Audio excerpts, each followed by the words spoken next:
Good morning students. In this class we will study about nonmetals and their occurrence. Nonmetals are defined as those elements which accept electron to form negatively charged ions called anion. See, in metals we saw they were losing electrons and formed cations, whereas here they are accepting electrons. Nonmetals accept electron and form negatively charged ions called as anions. For example, chlorine Cl minus, it is accepting electron and it's a non-metal. Hydrogen is the most common non-metal in the universe. Oxygen is the most abundant non-metal in the earth's crust, followed by silicon. So hydrogen, if you look at hydrogen, it is the most abundant non-metal in the universe, whereas when it comes to earth, oxygen is the most abundant non-metal in the earth's crust, followed by silicon. This is also a non-metal.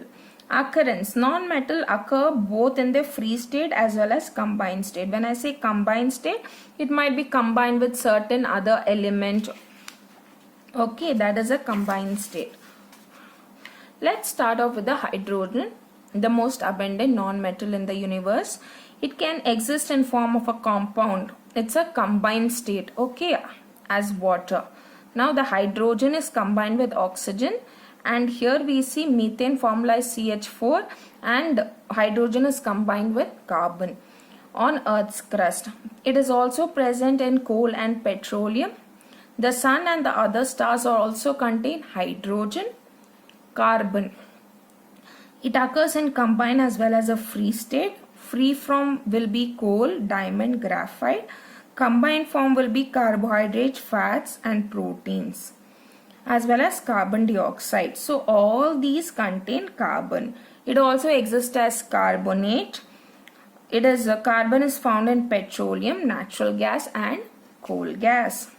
Oxygen, the combined form is water. It exists in the form of oxides and carbonates. So this is a combined form of oxygen. Nitrogen, now found in a combined state in form of nitrate and ammonia. NH3 is ammonia, and it is present in the soil in all living beings. So these are a few of the states in which the non-metals are present, either in its free state or combined state. Now let's look into the physical properties of non-metals. First one is the physical state. It can be solid or in a gaseous state. Exception is bromine, which is only in the liquid state. It is the only liquid non-metal at room temperature. Density. I have told you density is nothing but number of atoms present in a given space or in a given volume. That is density. Non-metals have a very low density. It's not at all heavy. It is very light, very less density. So diamonds, exception is diamonds. They have a very high density comparable to that of aluminium. So aluminium is heavy and it's a metal. So diamond is a non-metal. So its density is almost comparable to that of aluminium.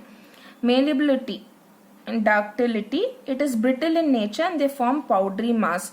So you cannot draw them into thin sheets or thin wires. It is brittle in nature.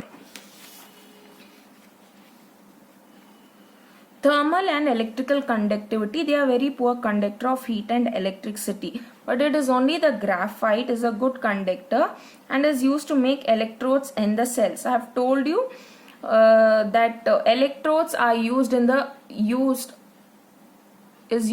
process of alloying.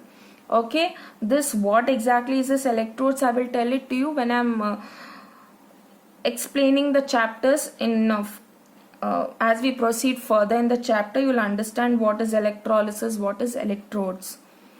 Luster. There is no luster or no shininess that is seen. Exception is iodine crystals and graphites. These are shiny. And your pencil lead is made up of graphite. Hardness. Characteristic. It's a soft non-metal. All the non-metals are soft. Exception is diamond. Diamond is extremely hard.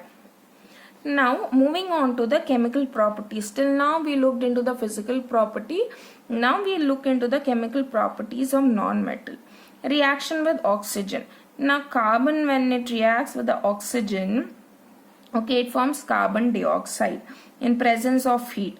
This is an oxide, carbon dioxide. This is an oxide. When dissolved in water, it forms acid, which turns blue litmus red.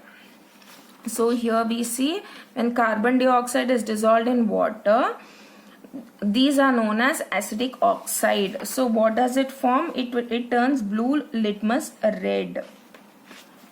So that's why it's called as acidic oxides.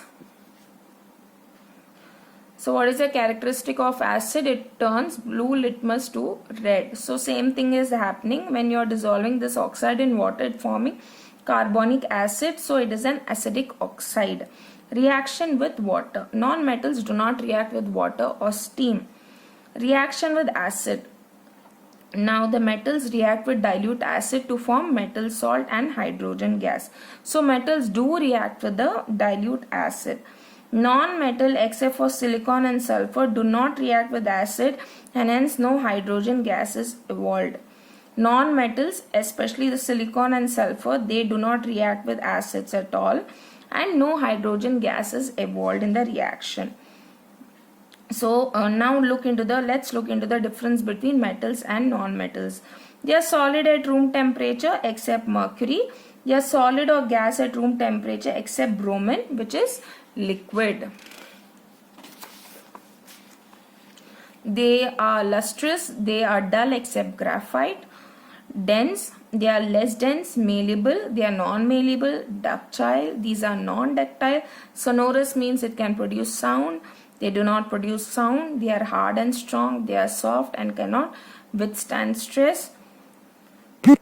They are good conductor of heat and electricity. Except graphite, all are poor conductors of heat and electricity. They react with oxygen to form basic oxide, whereas here they form acidic oxides. Now metals and non-metals, again few of the difference. They react with water to form hydroxide and release hydrogen gas. They do not react with water nor steam. It reacts with dilute acid to form metal salts and release hydrogen gas, whereas here they do not react with dilute acid except silicon and sulfur. Uses of non-metals. Oxygen. It is essential to sustain life on the earth. All living organisms require oxygen gas for respiration. Oxygen is also essential for burning. Now oxygen is very much required to sustain life. Oxygen is required, and it is required for respiration and also for burning. Next is carbon. Carbon, it is found in carbohydrate, fats, proteins, vitamins, textiles, dye, plastics, paper, fuels. And also diamond, it's made up of carbon as well as graphite. Diamond is used in jewelry and good conductor of electricity. Graphite is a good conductor of electricity. It is also used to make electrodes and pencil lead. So these are the uses of carbon and oxygen. We will proceed in the next class. We will try to understand few more uses of the non-metals.